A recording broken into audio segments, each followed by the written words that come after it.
Is a movie called Butterfly Effect, or The Butterfly Effect, I believe, starring a punked himself, Mr. Ashton Kutcher.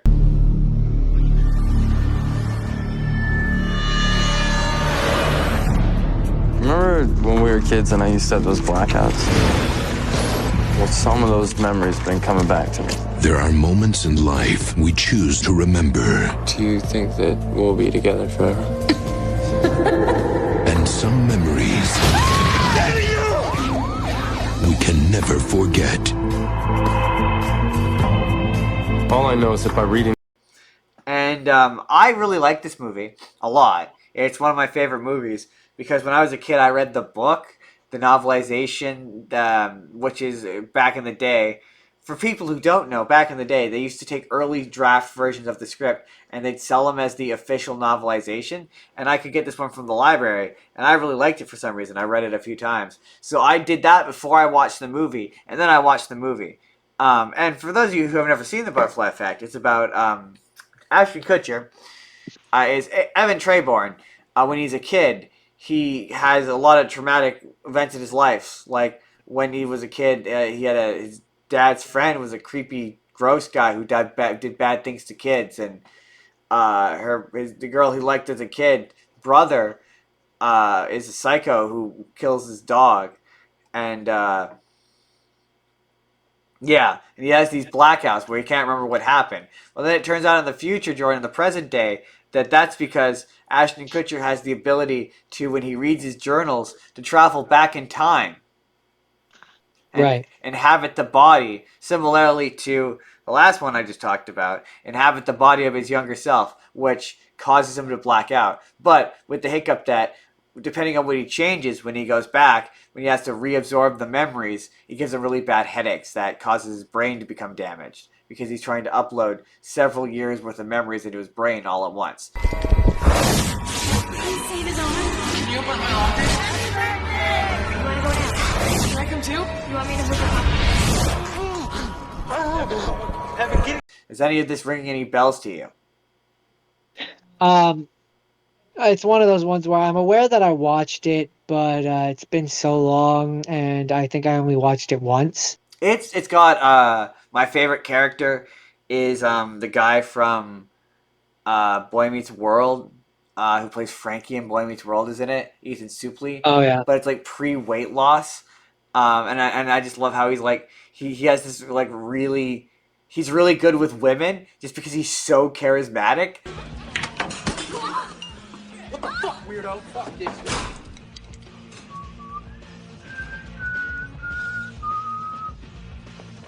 And the movie's like, yeah, he's just this giant scary guy, and just the performances from the supporting cast, like Amy Smart plays the love interest.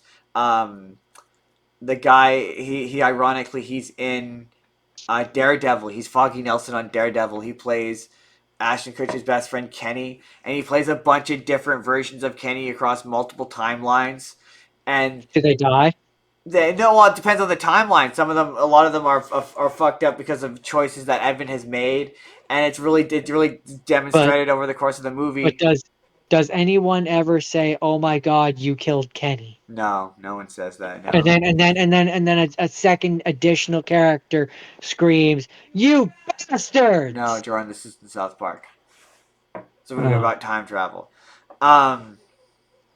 Could have been a reference. And yeah, the performances by the supporting cast is really good. Ashton Kutcher's all right. The time travel mechanic, it mostly makes sense. It's mostly like a paradox-free time travel for the most part. Like it doesn't make a ton of sense because it's like, okay, there's a couple moments where like he has a blackout and it turns out that's him from the future. We see that from the future versions of him's perspective later in the movie, but then there's other times where it doesn't make any sense, where it's like, okay, he blacks out here, but like his like it still plays on, and then later on when he goes back there, it changes like drastically. So it kind of So later towards the middle point of the movie, you find out that this is a genetic ability, that the dad can also do this. He can also travel through time. But the kicker with him is he uses pictures. So how he travels through time is he focuses on pictures really hard. That he travels back to the past, and it's implied, or it feels like at one point maybe there was a subplot where they like kind of gave the dad more of a backstory, because there's a bit. Okay, so this movie has two endings. There's the theatrical cut, which is Evan goes back in time. He, long story short, he goes back in time a bunch of times, and the more times he goes back in time, the more his brain gets messed up, and the more the timeline gets messed up, and it doesn't matter how much he helps, things get worse and worse, and so he gets to a point where he winds up in a timeline where he accidentally kills the girl back in the past. So he's in a mental hospital, and there's now no journals for him to use to travel back in time. And Oh no. he uses now, completely contrary to how his abilities have worked up until this point, watches like a film and travels back in time that way, even though like that's the one thing the movie's I confusing mean, on how his powers work. Like sometimes it's like he needs to read the journals out loud, other times he can just read them in his head. It's really confusing. um, yeah, the traveling back through a thing definitely makes me think of Life is Strange, where she uses photographs to go Yeah. back.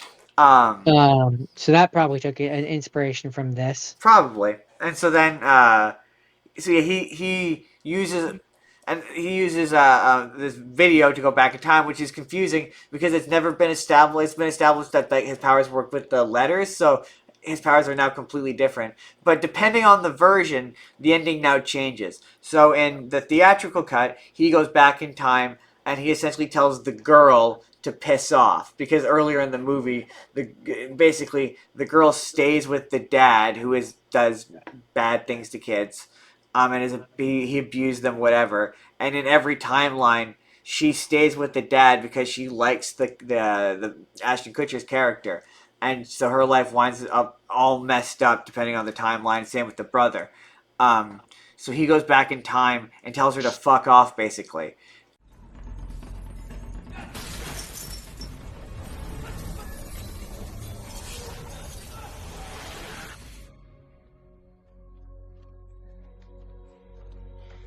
I hate you, and if you ever come near me again, I'll kill you and your whole damn family.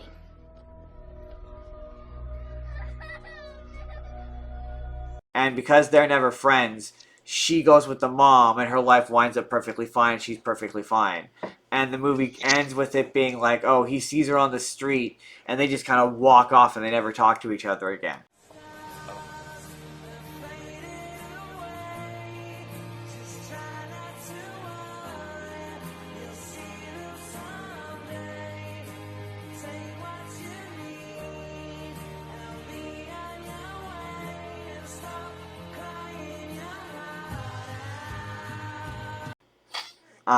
And then there's just more. So you're saying it's a bad ending? It's not a happy ending. Ultimately. And then there's the director's cut, and that's the version of it. I've never seen the director's cut.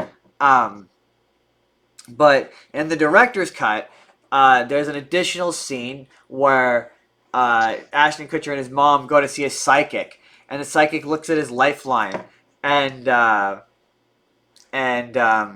is like, "You were never meant to be born." And so then at the end of it, when he decides to go back in time, he goes back in time to when he was a fetus in his mom's womb. And the mom that mentions earlier that like how she had all these stillborns and how he was her miracle baby. So he goes back in time to when he was in the womb and chokes himself to death, so he dies. That's fucked up. And then everyone just turns out to have a better life as a result of that. And it's sort of implied. Well, I've seen a few readings of this ending, and a couple of them are interesting. One of them was that she mentions all the different stillborns, and that it passes this ability passes from male to male. So every one of those stillborns was a life that was lived that ultimately came back and decided to end the curse. Huh. And then Interesting. I was like, oh, I read that completely differently. I read it as he was a result of the dad going back in time, because basically it's implied that the dad had the same trajectory as Evan did, where he just kept going back in time, back in time, back in time, to where between timelines he couldn't keep details straight, and everyone thought he went insane, and that's why he's in the mental hospital. And so it's implied that the same thing is happening with Ashton Kutcher's character. So my interpretation was that the dad went back in time to prevent the mom from having the miscarriage, and basically created Evan, and Evan is not supposed to exist, and it's the universe self-correcting itself. That makes a lot of sense. But it depends on your version of time travel. Some versions of time travel, the universe doesn't care. Yeah, this is one where it's confusing, because it's like it's one of the ones where like he goes like it doesn't seem to be instantaneous. Like he goes back to the present and he experiences all the memories of his previous life, and he catches up to that moment, and he just remembers everything, up except for like one moment which doesn't make any sense, and it's the only time the time travel doesn't work, where he's in the prison. Oh, it's Kevin Durand, who you know, but he's Little John in Robin Hood. He's in Mexican Face, and it's kind of bad. Straight up, man. So I think Jesus sent me to your cell for a reason. For you to help me. Shit. But he's trying to convince him to help him, and he goes back. There's a moment early on. He goes back to when he's a kid, and he like whacks his hand on these spikes, and in the present day he starts to develop scars in real time, and it's like that's not how the time travel has been established as working in this universe. So like that doesn't make any sense. Otherwise, Right. it's I think it's severely underrated. I really do. I think that at the time, Ashton Kutcher was like in the middle of doing that '70s show, and I think people were like, that was Hard the having a hard time seeing him as something yeah, else. yeah, and I always thought that this movie was way better than people gave it credit for. It does get a little comically dark with how tragic the characters' backstories are a little bit, but I genuinely think the performances are like genuinely quite good, and I think the concept is interesting, and it more or less works. Okay. That's it. That's fair. That's it. That's it. Hey everybody, it's NCard Justin here again. Let me know down in the comments, have you seen The Butterfly Effect? Have you seen this movie? Do you like it like I do? Do you hate it? Do you think it's goofy? Do you think it's silly? Do you think it's bad? Let me know down in the comments. Did you watch that '70s show? That's a fun question to ask. If you want to see the full podcast that this video is from, you can click the video on the left. That's going to take you to our time travel episode where we talked about all kinds of time travel stuff. Or you click the video or the box on the right, and that'll take you to a random video that YouTube thinks you're going to enjoy. Otherwise, have a good day, everyone. We'll see you in the next video.